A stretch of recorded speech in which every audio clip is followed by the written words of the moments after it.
Welcome to episode number 227 of the Beyond Social Media Show, the podcast for all of you marketing, advertising, public relations, and communications professionals. We are recording live on YouTube on May 4, 2018. May the 4th be with you all, dear listeners. The topics we have this week are settling Starbucks, disappearing Gmail, MoviePass is back, spoiling for cease and desists, handheld holograms, Amazon homebots, Facebook's sorry ad, wiping Google Analytics, social matchmaker, Gibson brand reorg, Comcast's Slow Lane, Twitter's bug, Amazon truck delivery, and much, much more. BL kicks it off with the best story of the week. BL, as usual. Well, I thought that the story from Philadelphia about the two men who were recently arrested at Starbucks was really a wonderful story. Rashon Nelson and Donte Robinson chose not to pursue a lawsuit against the city of Philadelphia. Instead, they agreed to a symbolic payment of $1, and they asked the city to fund $200,000 for a grant program for high school students who want to become entrepreneurs. And the Philadelphia mayor, Jim Kenney, the one who previously said the police did nothing wrong, said this was an incident that evoked a lot of pain in our city, pain that would have resurfaced over and over again in protracted litigation, which presents significant legal risks and high financial and emotional costs for everyone involved. And he said that they approached that Nelson and Robinson approached the city as partners to make something positive come out of this, which I admire them so much for, because they were in a situation that could so easily have become lethal. So the funds for the $200,000 program will come from the city's from Philadelphia's finance department budget, and they will Nelson and Robinson are going to work together on developing a committee to award the grants to students. And then on Wednesday, Starbucks announced that it had reached an agreement with the two for an undisclosed financial settlement, as well as continued listening and dialogue between the parties and action specific and opportunity. And I think you have to really hand it to these two guys, because they could be so resentful, they could be so toxic in their response, and they chose to take the high road. That's very impressive. Absolutely, and creating greater good out of the misfortune that they had is absolutely laudable. I thought also, didn't Starbucks, in addition to the settlement, didn't they add like education for them? Wasn't there? I thought I read there was an educational component to that. They're closing all their stores. I think it's May 29th, and they're going to do race bias education, as if that one afternoon is going to change the way that people feel. But well, yeah, it's a step in the right direction. Yeah, I wasn't referring to that specifically. I thought they had kicked in some education, a grant? Grant for the individuals, those two individuals as well. So I thought I read that somewhere anyway. This is not yet a legal story, but it could turn into a legal story. This is I've talked about Surly Brewing, my favorite micro brew here in Minnesota, and they are up to something now. They've created a limited edition brew. It's called they call it a BC Small Batch Series, which is a monthly series of 4-pack tall boy beers that they create, showcasing the work of their talented brewers. The press release on it said the whole idea is having the opportunity to experiment and package the beers on a smaller scale, says Jared Johnson, their head brewer. So each release will max out at 120 barrels. So it's a small release for experimental beers. Their most recent one is called Inside the Upside Down. I love that. It is an imperial kettle sour brewed with strawberry puree and whole raspberries. They completely experimental. Well, you'd be surprised. It's a collaboration with the fruited beer geniuses, quote unquote, at Miami's J. Wakefield Brewing. So they're collaborating with another brewer in Miami. But if Inside the Upside Down sounds familiar, It should, because it is a reference to Netflix's hit show Stranger Things, where there is an area, for lack of a better word, called the Upside Down. You'll remember in episode 202 that we discussed Netflix's response to a Stranger Things themed pop-up restaurant in Chicago, the very clever cease and desist. And in episode 2012 or 2012, not 2012, episode 212, we haven't been at it that long. Bud Light responded to Minneapolis Modest Brewing's Dilly Dilly Mosaic Double IPA with their own clever cease and desist. So it appears that Surly Brewing was listening, because they have named this small batch after a Netflix show. It sounds like they're spoiling for a cease and desist. It sounds like this is a public relations tactic to gain some earned media out of it, hoping that Netflix will respond to a cease and desist. And it kind of brings up the question, if this is a tactic, and it certainly appears to me that it is, how long are companies going to respond? Because now the modus operandi for a cease and desist is not sending a harsh letter, a threatening letter, but sending a clever response, asking them not to do it again. But if companies are going to be using this over and over again, are the lawyers going to say, well, this isn't working, we need to change our approach? It's an interesting question. I can't wait for season 3, frankly. Yeah, absolutely. And you know, the kid that I like the best, I can't think of his name, the one with the curly hair. He's everywhere. He's in cereal commercials. He's in Verizon commercials. And I noticed that they brought another kid into but he didn't say anything. He didn't have a speaking part. But you know, every time you do one of those commercials, you make cash in money. Yeah. Anyway, last week we talked about how MoviePass stopped being unlimited, and then you could just see, I forget what it is, 4 movies a month instead of an unlimited number. And this week, according to TechCrunch, according to Brian Barrett at TechCrunch, it's back after a 2-week hiatus to the unlimited subscription that lets you see a movie a day, every day in theaters for $10 a month. And MoviePass CEO Mitch Lowe says the company's absolutely committed to keeping it around. He says by the end of May, MoviePass will introduce plans that include more expensive screenings like 3D and IMAX, as well as plans that accommodate family and friends. Because right now, if I want to take you to the movies, I can't buy your ticket with my MoviePass. I can only buy one for me. But anyhow, that announcement makes me glad I didn't cut up my MoviePass and cancel my card last week. But the thing is, hardly anyone goes to more than 2 movies a month, so I don't think they have to worry that much about people going on a daily basis. But now MoviePass has a competitor who's charging $4.99 a month, and they have advanced ticketing, which MoviePass doesn't, and they have 3D and IMAX, which MoviePass doesn't. So the company is called Cinemia, and earlier this year, MoviePass sued them for copyright infringement, saying that they copied MoviePass's features. But Cinemia has been around longer than MoviePass, so it's hard to understand how that could have been true.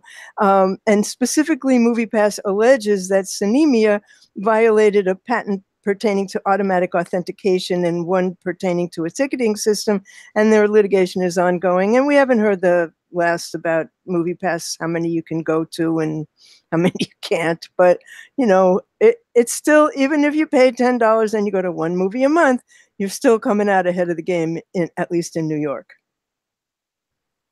I wish they would just make up their mind. Yeah, well, we all do. Unlikely. Right. So Gmail has got a refresh. This is from a Verge article by Vlad Savov. A lot of people have been reporting on it, but some of the significant new features in the new Gmail are confidential. They've got a confidential mode, so it's a new confidentiality mode. The sender, you can send an email with an expiration date now for sensitive emails, or you can revoke an email entirely. Oh, that's a good feature. It is a good feature, but I was kind of scratching my head when I first heard about it, about how it might work, because that doesn't make a lot of sense. How you send an email and how do you pull it out of somebody's inbox after it's been sent? So it turns out there is a way to do it. So you're not actually sending content directly to somebody's email. What you're sending is a link to the content, which lives in your mailbox and is accessed by the recipient, either through their own Gmail account, or if they use different email service through a secure, so through an encrypted connection. There is also an integrated rights management that allows you to block the forwarding, copying, downloading, or printing of particular messages. So these are kind of features that are more important in the corporate environment. They've got two-factor authentication on a per message basis. So that's a new feature. You can request the recipient authenticate with a passcode received via text message before they're able to open the email. They've got a security redesign. So Google is ramping up the phishing warnings from the basic banner that they show now to huge color-coded alerts. So it's unmistakable that there's something that is fishy about an email, and as a call to action that you can't miss when a potentially malicious or fraudulent message is sent to you. And then finally, unfortunately for email marketers, there is one-tap unsubscribe prompts in the mobile app for things like newsletters that are making it easier for people to unsubscribe to your newsletters. So there you go. Why don't I have these features in my Gmail? Is it rolling out slowly or something? It is rolling out slowly. I don't have them either. Oh, well, I mean, the only reason that I would want to be able to resend an email is because, I don't know about you, but I've occasionally sent an email to the wrong person. Go, oops, and it's too late. You know, well, you didn't really want to tell that person what was in that email. So that'd be good to be able to take that back. But there are other programs that let you do that. Yeah, well, so they just must have bought one or incorporated one or whatever, right? So this is a sweet story. This is a story about a dad whose support for his daughter went viral, and this was in a Twitter moment, and also in the AZ Hayes vlog. So 5-year-old Malia Hayes has alopecia, which causes you to lose your hair, and she's bald. And the family has a YouTube channel about her experiences. The other day, they were filming at the playground, and some boys made some rude remarks about her and her not having hair. And her dad responded by asking her to shave his head for their vlog. He said, hair is stupid. And the 11-minute video with her shaving his head went viral.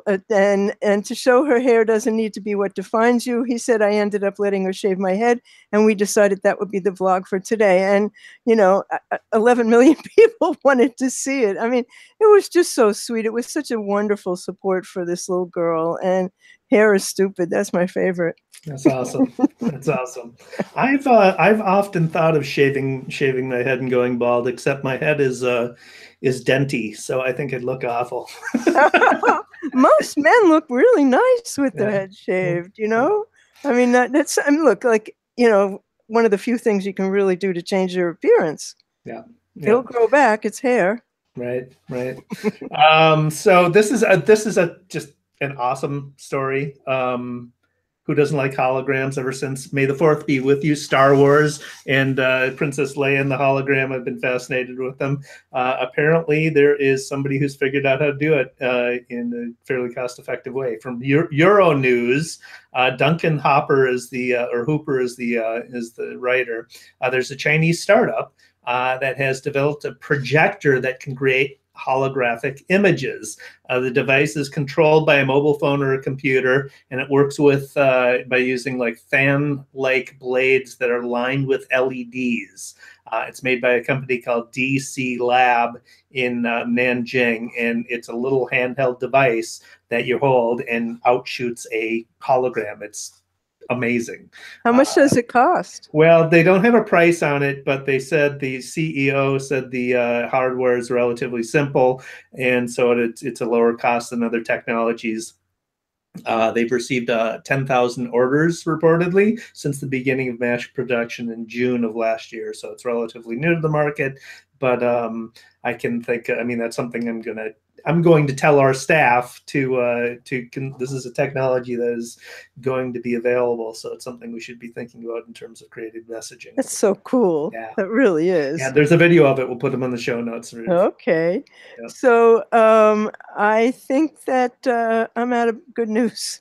I got another one here. This could be in bad news depending upon your point of view, but this is from a Bloomberg article by Mark Gurman and Brad Stone, who report that Amazon has embarked on an ambitious top secret plan to build domestic robots.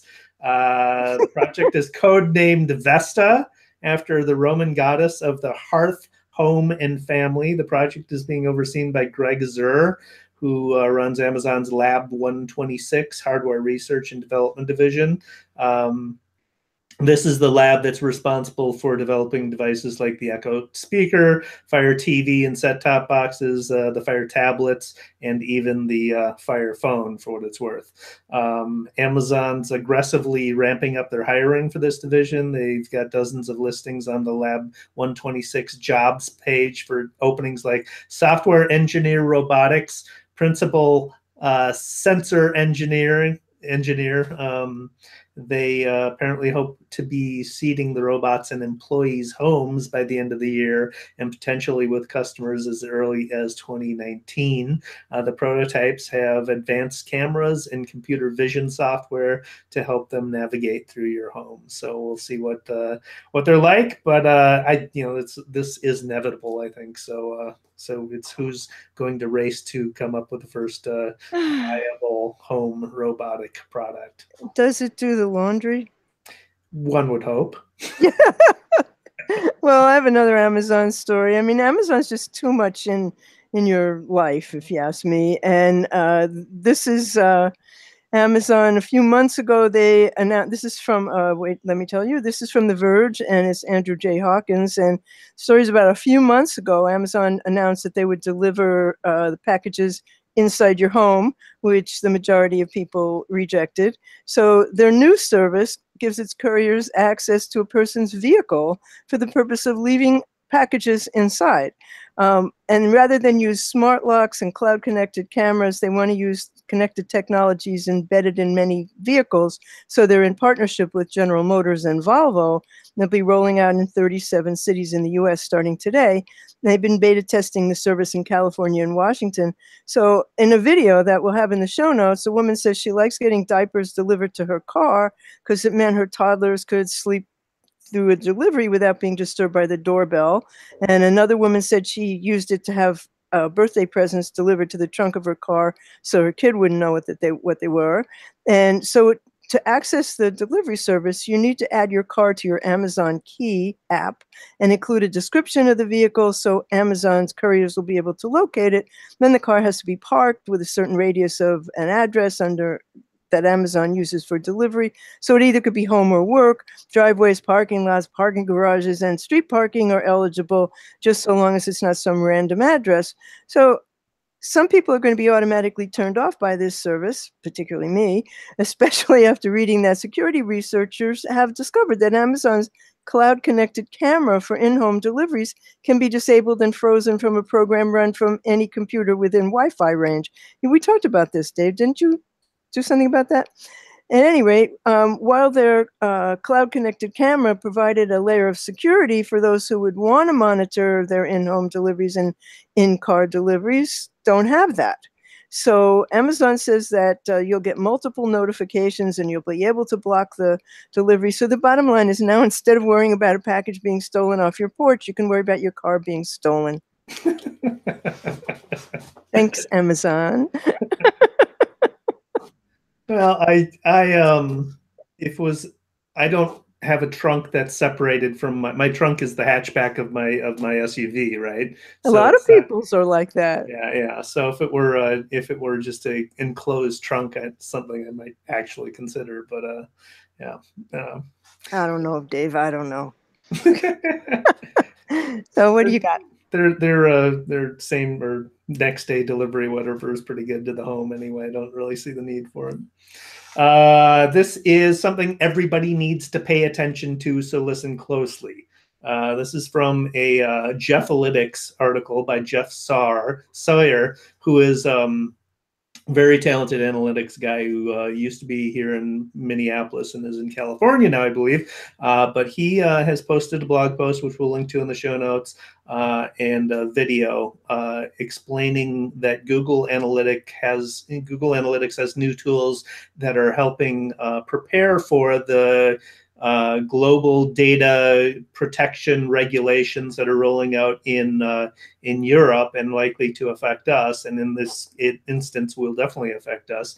That go into effect on May 25th. So the clock is ticking here.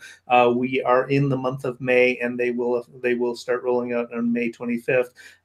But there's a new feature in Google Analytics called the new data retention controls. And it allows you to manage how long Google stores your user data on their servers. So starting on May 25, user and event data in Google Analytics will be retained according to the new settings. And those settings are 14 months, so they'll save them for which is the default, 38 months, 50 months, or you have the option to not automatically expire. So that's what you should be choosing. Unless you choose the not to have your data expire, you run the risk of losing some significant analytics capabilities, including the ad hoc reports like segments, table filters, secondary dimensions, and custom reports. These are things I use all the time and what make Google Analytics so powerful in analyzing your data. So we'll include Jeff's post and the video in the show notes and a screenshot showing you what to change, but you should change that after you listen to this podcast. That's good advice, Dave. Yeah. So I want to complain about Facebook. Facebook's Sorry Not Sorry ad campaign has rolled out, and this is from a Fast Company story by Jeff Beer, but I've seen these ads in subways in New York and around the city, and Facebook's still reeling from a massive shift in public perception and bad media coverage. And so, in the Cambridge Analytica scandal, in which the UK firm gobbled up all our personal data. And so they want to address people's concerns head on, except they don't want to cop to the fact that it's their fault. So the company's hoping it'll show you that it's taking a broader view of its responsibilities and that it takes these responsibilities seriously, and it's working to improve Facebook.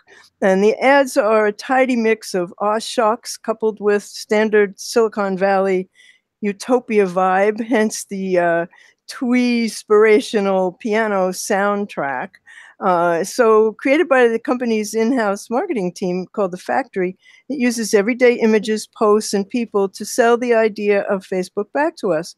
The ad says, from now on, I can't do the voice because I can't be as sincere as this male voice is. From now on, Facebook will do more to keep you safe and protect your privacy so we can get back to what made Facebook great in the first place, friends. Because when this place does what it was built for, then we all get a little closer. And in the ad, they say, but something happened. Yeah, right, that's true. Something did happen. And so Facebook basically paints itself as the victim and refuses to take responsibility for its actions or lack thereof. And, let's not forget the company made almost $40 billion in ad revenue last year, largely based on the data that it was able to gather from you and your old friends from middle school, your mom, your ex, and your boss. So it's a disingenuous apology. It makes me think of those pharmaceutical ads where they say certain symptoms have happened. Like there's no connection between the, right. the people have died of and this, and this. Yeah. It just happened. Right. Death has happened in a lot of those. Yeah. Do you have another one? I do. I am wearing my Gibson t-shirt today for a reason. Gibson Brands has filed for bankruptcy, sadly. That's so sad. This is from an Ed and Gadget article by Richard Lawler. So they've Filed for Chapter 11 bankruptcy protection. The company owes as much as $500 million to its creditors, including private equity firms. It took on a large amount of debt that is about to mature to finance some acquisitions to build up Gibson Innovations electronic business that they now are trying to separate from. So the press release says the company's Gibson Innovation business, which is largely outside of the United States and independent of the musical instruments business, will be wound down. So basically, hopefully, they're just trying to spin off and get rid of the Innovations division, and the Gibson and Epiphone guitars will continue on. So hopefully, the guitar division will stay alive. But, guitar makers in general, too, are having a tough time these days because millennials don't play guitar. It's like, what instrument do they play? I don't know. I don't really listen to a lot of it. It's like, well, it's a lot of it is electronic. So there's electronica and so. So I have another Facebook story to bitch about. Facebook at the F8 conference the other day, they announced Facebook dating. Is this the right time to announce something that's going to get even more of people's information and that we're supposed to trust you with? Give me a break. So the sources of this are Wired and TechCrunch, and the reporters are Louise Matsakis and John Constine. And dating is what it's called. It matches you with non-friends. A lot of people find it creepy, including me. And I'm wondering why they would think this was a good time for asking for even more information. It's only going to be visible to non-friends who also opted into dating. And Facebook says they'll match you by a slew of preferences. And, it has to be mentioned that a lot of marriages have happened because of Facebook. So it's not that out there to think that more could happen. But because it has more data about you than any other app, it could deliver much more relevant matches. And they're going to start testing it later this year. So what you're going to have to do is opt into create a profile using just your first name, and your profile won't be visible to friends or users who aren't also on the dating app, and it won't show up in the news feed. But something's going to happen there. But you browse events in your city and groups that match your interests, and you select to unlock one for dating, and then you see profiles of other people who've unlocked that area. And you browse through profiles that show off their photos and some basic information about them. And then you'll be shown people based on mutual interests and friends, plus other data that Facebook has on you. And if you're interested, you'll be able to start a conversation with someone in a special inbox that's separate from Messenger and WhatsApp. For safety, only text can be sent for now. So what could go wrong? So I'm not going to be using this, but it makes a lot of sense. I mean, you need to, once you get over the fact that Facebook basically knows everything about you, which we've talked about all the time, and even with the Cambridge Analytica story, I mean, it wasn't really Facebook, it's Cambridge Analytica that was misusing all the data. Of course, Facebook made it available to them to misuse, but in this instance, I mean, because they know so much about everybody, they are likely to make better matches than anybody else who has a limited amount of data. So, yeah, it kind of makes a lot of sense. I think that it might make sense. I just think the timing is very weird. I mean, right now, what they need to be doing is getting back trust, which they've lost in massive amounts. And, I just don't think the timing is right.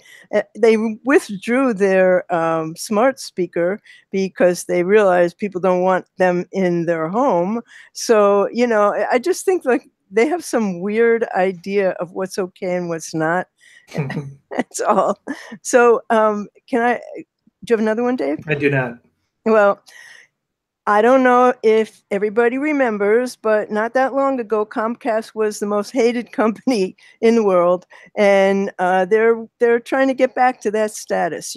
They've come up with a new way to stop cord cutting, and it totally sucks. In markets where they're a monopoly or a duopoly, they're going to reserve their highest speed internet offerings for customers who agree to pay extra for cable channels they don't want or need. If all you want is an internet access, they're going to make you have slower access. This comes in tandem with Comcast's practice of imposing data caps on customers. So now if you don't want TV, you get super slow internet speeds. If you do have cable, your internet speed is increased regularly for no extra charge, at least not for now. So cord cutters are not invited to the speed increase party, the Houston Chronicle wrote. Only those who bundle internet with cable and other services will see their speeds go up. Comcast lost 96,000 video customers and saw video decrease 8%, primarily due to a decline in the number of residential customers, as they said in their latest quarterly earnings result last week. And at the same time, the cable networks for children in decline for years are now in total free fall. The season's ratings for the 2 to 11 set are shaping up to be the worst yet. And few in the industry think there's going to be a turnaround for kids. And Netflix, whose shares have climbed 58% this year, is ramping up the competition further by bringing more youth-oriented production in-house. Last year, it hired Melissa Cobb away from DreamWorks joint venture to run a kids and family division. And the pressure's on. The youngest entertainment seekers are being raised on the internet, and cord cutting is going to accelerate as this new batch of babies joins them. The networks are going to have to figure out how to make more money from the shows they produce, whether they're streamed or broadcast on the tube. And millennials are leaving in droves. Many of them don't care about TV at all. And so the Netflix-loving kids are killing cable TV in advance of there even being grown-ups. So, yeah, there's the repeal of net neutrality in action right there. Absolutely. And that's what we predicted was going to happen. The slow lanes. Yeah, really. So the other thing that happened this week that I thought was really not very good was that Twitter announced that there was a huge, massive data breach. And in the announcement, Parag Agrawal said, "We didn't have to tell you, but in being overly cautious, we want to let you know you better change your password right this minute." And yeah, you did have to tell us. You had to tell all 330 million of us to change our passwords. That is so arrogant. We didn't have to tell you. Oh my God. Yeah, I spent probably more than 2 hours changing passwords yesterday. As a result of that, because you get Twitter's one of the major social media platforms. You get access to one password, then you better change everything else too, because who knows? What makes you say that, Dave? Just because that's the common practice that you should follow. Well, I'm so good at forgetting my passwords. I change them all the time anyway. So.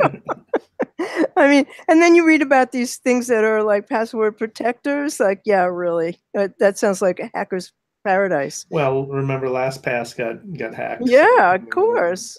Really? So is that bringing us to shiny new stuff?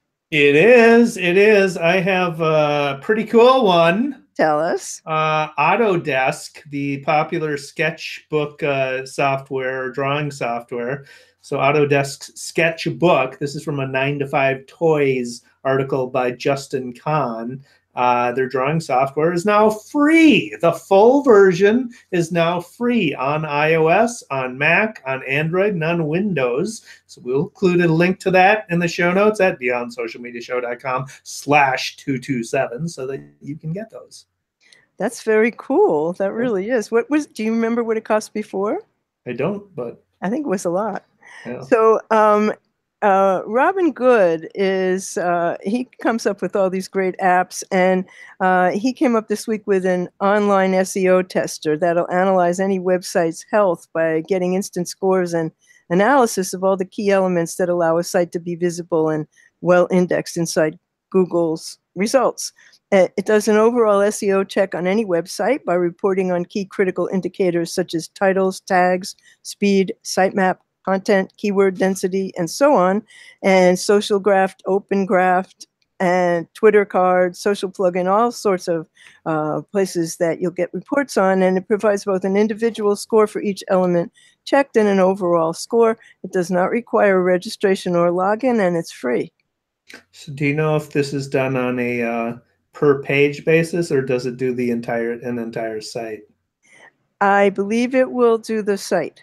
Okay, well that's good. That's I use a software called Screaming Frog to do that type of stuff, Great and name. it is a great name. It's a great piece of software, but it is a for fee software. It's not a free version. So if this does the same thing, then that's a good tool for people. I would point out though that that's on page or on site factors for search visibility. There's a lot of other factors that don't have to do with your website proper that go into search visibility. So don't take It's a just good those place to things into start. factor. But it is the place to start, definitely. Yeah. Yeah. So do you have any others? I do not. I have another one that I'm really getting a lot of use out of. It's called Eyedropper. It's a free Chrome extension, and it helps you duplicate a color on any web page. So you get it in the Chrome web store, and what you do is you pick up the app's icon, which is a little dropper, from the system tray, and you drag it to the color that you want to find. And a magnified pixel by pixel view lets you pinpoint exactly the shade you're looking for. So the color code, HTML, RGB, or whatever you prefer to set in the options, is copied to your clipboard for easy pasting into any editing tool. So I've been using it, for example, if I want to include a book cover in a thumbnail, I can get the color of the type of that's on that book, and I can use that so that everything looks really nice together. It's Yeah, very I use cool. that a lot. It's very It's a good. great tool. Yep, yep. Well, all right, so let's wrap this up with the daily numbers. Big number this week is 50 billion. This is from a Fast Company article, 50 billion podcasts. Apple launched their podcasts on iTunes way back in 2005.